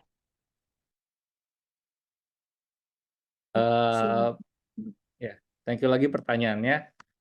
Pertama tentu don't take it for granted gitu. Jangan berkecil hati, jangan jadinya berkecil hati, wah gue nggak diterima nih, wah proposal gue yang udah gue bikin 5 hari 5 malam nggak diterima nih gitu. Tapi ya pertama tujuan kitanya itu dari awal itu kita jangan tujuannya itu money-nya gitu. Tapi tujuannya kita itu kita berusaha giving the value gitu. Nilai apa yang bisa kita kasih ke mereka gitu. Kalau misalnya mereka nggak terima, oh berarti ya antara value yang kita mau kasih itu nggak nyampe di mereka, atau kedua ada value yang mereka butuhkan itu lebih besar dibandingkan wadah yang kita punya. Ketiga ya mereka lagi budget strain aja sih gitu. Mereka lagi nggak mau keluarin budget aja sih. Jadi jangan take it for granted itu, waduh jangan jadi berkecil hati gitu. Tapi ya jadi bahan evaluasi aja gitu. Dan karena tujuan kita minta sponsor itu selain kita memberikan value, juga kita bisa build better relationship gitu. Jadi sebenarnya kalau misalnya kita gagal sama mereka nih, kita gagal sama proposal yang satu nih, sebenarnya kita udah dapat yang lain gitu. Kita udah dapat hubungannya gitu. Kita udah dapat relationship-nya gitu. Kita ya cukup maintain relationship-nya itu. Mungkin 3 bulan lagi pas programnya jalan, kita bisa share ke mereka, kok yang kemarin aku minta proposal ke Koko, ini acaranya gitu ya. Hubungan-hubungan baik aja yang di-maintain terus. Mungkin nanti ke depannya 1 tahun lagi atau 2 tahun lagi, teman-teman ada acara yang sama, oh bisa masuk. Mungkin bukan di PPIT Fuco, tapi di PPI Dunia nanti masuknya. Mungkin bukan di lingkungan PPI masuknya, mungkin nanti pas usaha gitu. Dan kalau misalnya nggak jalan-jalan gitu, nggak masuk-masuk ya sudah gitu kan, nggak ada yang dirugikan. Kita malah tambah teman dan kita mungkin bisa belajar dari mereka. Gitu sih. Oke, baik Calvin, thank you. Oke, teman-teman masih ada pertanyaan lagi? Kak, mau nanya dong. Boleh, silakan. Selamat malam, Aduh, Kak ya, Alfian. Pak. Saya ada pertanyaan. Tadi kan katanya create personal relationship. Gimana sih cara Koko membangun hubungan sama orang-orang yang berkualitas? Oke, thank you pertanyaannya. Gimana caranya membangun hubungan dengan orang-orang berkualitas? Oke, pertanyaannya susah ya.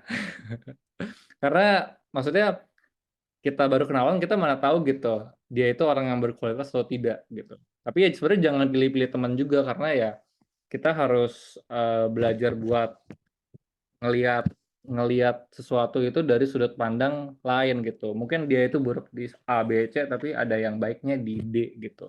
Nah, tapi gimana caranya kita build relationship dan itu relationship-nya itu yang bagus gitu. Pertama, teman-teman sebenarnya udah ngelakuin itu di sini gitu. Gimana cara build relationship dengan orang-orang berkualitas? Teman-teman join ke Perhimpunan Pelajar Indonesia gitu. Teman-teman join di PPI gitu. Yang dimana orang-orangnya sudah terfilter banget, udah udah terpelajar tuh.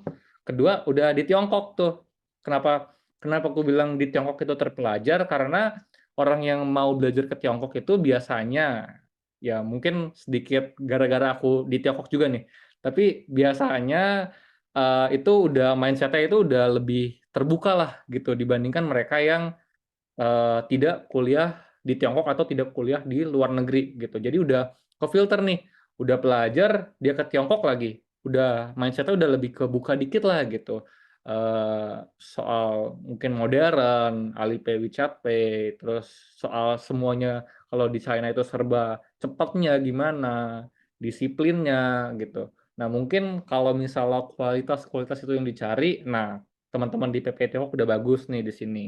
Cuman kalau misalnya Kak Cynthia lagi mencari orang-orang di bidang lain, mungkin tips aku bisa join organisasi atau komunitas di bidang yang Kak Cynthia mau tekuni gitu. Misalnya Kak Cynthia mau menekuni di bidang public speaking gitu. Mungkin bisa kontak Kak Fauzi yang tadi, terus cerita-cerita sama dia kira-kira komunitas apa yang Kak Fauzi tekuni gitu. Kalau misalnya Kak Cynthia mungkin mau build relationship sama orang-orang di bidang bisnis, mungkin Kak Cynthia bisa join ke HIPMI atau ke organisasi-organisasi yang berhubungan sama bisnis. Jadi tipsku gitu sih. Sama yang ketiga, yang pasti selalu giving value sih. Jadi jangan selalu minta, jangan selalu merasa dirinya itu harus minta, tapi percaya diri dan mungkin sharing sedikit, memberikan value apa yang gue bisa bantu gitu, apa yang kita bisa bantu. Dengan kayak gitu ya semoga nanti orang-orang yang temenan, lingkungan kita adalah orang-orang yang emang Kak Cynthia mau gitu, karena orang bilang kan kalau misalnya kita mau lihat diri kamu, lihatlah dari 5 orang temanmu gitu. Jadi dengan Kak Cynthia dan teman-teman lainnya itu berteman dan memberikan value-value ke orang-orang yang kayak gitu, ya lingkungan kita terbentuk sendiri seperti itu. Mungkin begitu. Baik, Calvin, terima kasih. Gimana teman-teman? Masih ada pertanyaan lagi? Oke, Mahdi, silahkan Mahdi. Halo, selamat malam Kak. Mohon maaf saya nggak bisa on cam ya, soalnya lagi di luar ruangan. Oke. Pertanyaan saya terkait sama mencari sponsorship itu, yang sering kali saya temukan ketika mencari sponsor itu perusahaan itu sering mencari keuntungan apa yang bisa dia dapatkan dari kita gitu. Nah, menurut Kakak, dari pengalaman Kakak ini, value seperti apa sih yang sering orang minta gitu? Yang sering perusahaan itu cari dari kita gitu. Apakah value secara uangnya, atau seberapa banyak keuntungan uangnya, atau seberapa bagus acaranya, atau gimana? Menurut Kakak apa yang dicari dari perusahaan itu, yang sering kali dicari? Menurut saya itu aja sih pertanyaan saya. Kalau boleh tahu Kak Mahdi lagi drop proposal di bidang apa? Maksudnya dari PPI Saya Tiongkok atau saat ini belum drop proposal apapun, cuman dari pengalaman saya yang dari SMA saya di organisasi, mencari sponsor itu kesulitannya dari situ, Kak.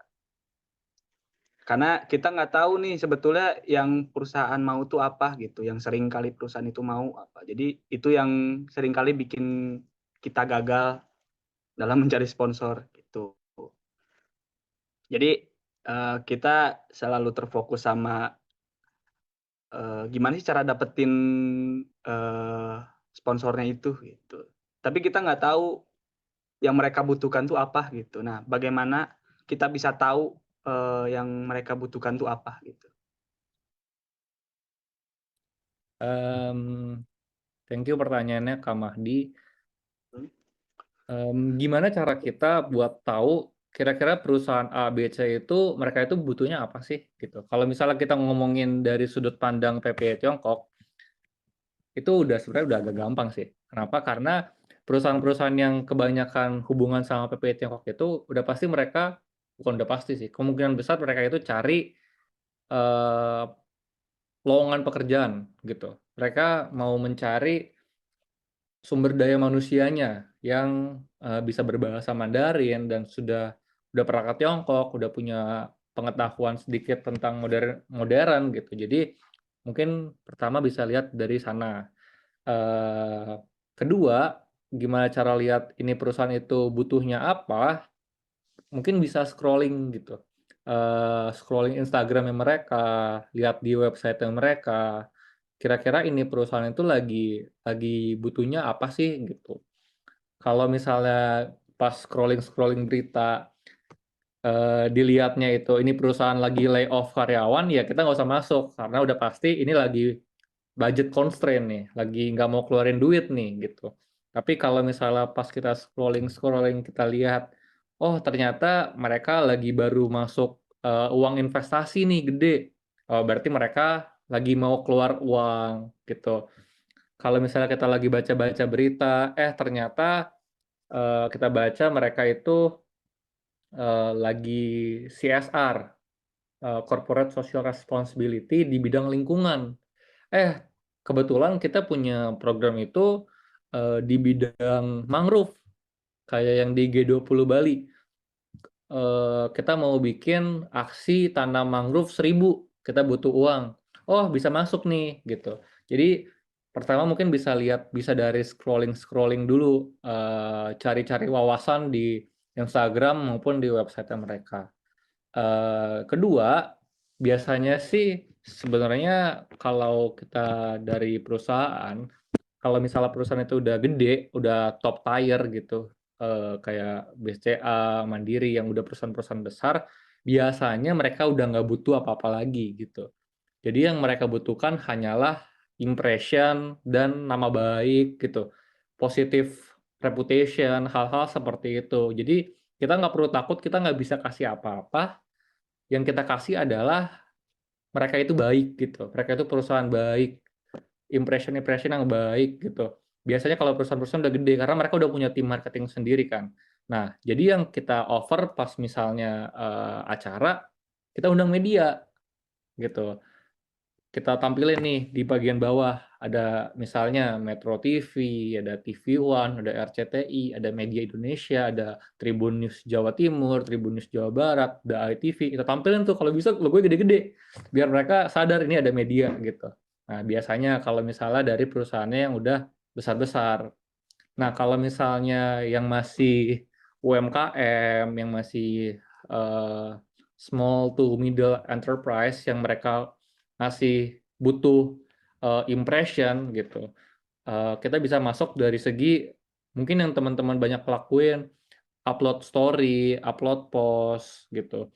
Karena mereka biasanya masih butuh tenaga kita gitu buat bantu nge-reach audience biar banyak yang kenal. Karena itu kan perusahaan masih kecil, belum ada yang tahu gitu. Ini new brand gitu. Dan masih belum banyak marketingnya gitu. Nah, kita bantu dari mereka. Mau nggak masuk ke perusahaan, masuk ke sponsor ini, nanti kita wajibkan 50 panitia yang di sini post 3 kali, 3 kali. Habis itu nanti peserta-pesertanya juga dikasih kaos ada logo kalian gitu. Nah, mungkin dari sudut pandang ini juga bisa.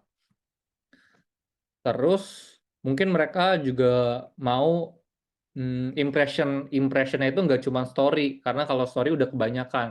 Nah, nanti bisa masuk ke dalam kayak games-nya atau door prize-nya. Mau nggak masuk sponsorship misalnya 10 juta rupiah di acara ini. Nanti kalau misalnya teman-teman dari company ini masuk, nanti selain ada logo di story segala macam, nanti teman-teman boleh ada kesempatan nih buat kasih door prize. Nah, door prize-nya 3 cuma dari teman-teman company A gitu. Jadi ini yang ditunggu-tunggu semuanya dari company A gitu. Misalnya contoh mereka perusahaannya perusahaan AC. Nah, perusahaan Daikin atau Haier, oh dapat AC gratis. Nah, mau nggak masuk di sponsor ini bisa kasih door prize misalnya begitu. Atau bisa juga kalau mereka maunya sumber sumber daya manusia, kasih mereka presentasi kayak yang dilakukan oleh simposium internasional sama simposium nasional itu kebanyakan kasih waktu presentasi. Jadi dari Huawei kasih waktu presentasi 10 menit, terus dari Kiat Pulp and Paper kasih waktu 10 menit gitu. Karena yang mereka butuhkan adalah impression dan orang-orang pencari kerja itu mau bagus nih perusahaan. Nah, jadi kurang lebih sih kayak gitu Kak Mahdi. Jadi bisa dilihat dari scrolling Instagram, lihat-lihat websitenya, terus kita lihat juga ini perusahaan itu perusahaan besar, karena semakin besar perusahaan biasanya dia semakin well established. Jadi mereka cuma butuh impression, media, hal-hal seperti kayak gitu. Tapi kalau misalnya dia masih medium atau small to medium enterprise yang masih UMKM, biasanya mereka butuhnya itu ya marketingnya, gimana cara orang itu lebih banyak tahu dan lebih banyak view Instagramnya, seperti itu. Oke, baik Kak Alvin, terima kasih banyak ya untuk jawabannya. Dan teman-teman, sesi tanya jawab kita kali ini untuk pembicara kedua kita tutup ya teman-teman, dan sudah selesai. Selanjutnya ada penyerahan sertifikat kepada pemateri oleh moderator, disilakan. Baik, ini adalah sertifikat yang diberikan kepada Kak Alvin Leonardo Marli sebagai pembicara di webinar Keorganisasian Kuaci, Kupas Tuntas Cara Berorganisasi. Terima kasih, Kak Alvin. Baik, selanjutnya kita ada sesi foto bersama. Ya, silakan teman-teman aktifkan kamera terlebih dahulu ya. Yuk, buat Dan saya teman-teman yang serahkan belum ke buka operator. kamera, boleh dibuka dulu ya.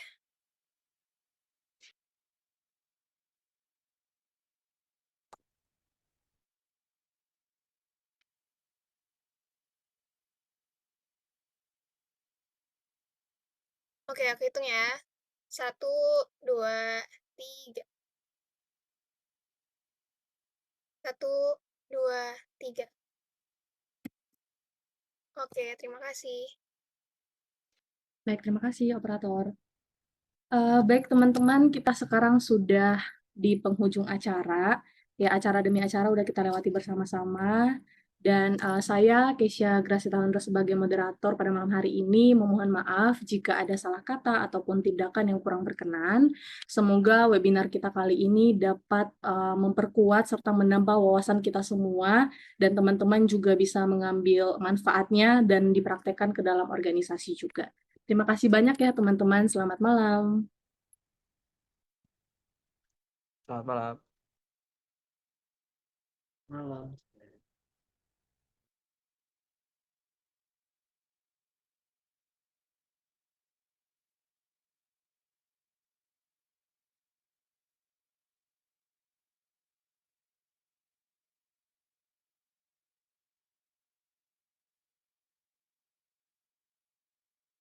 Oke, teman.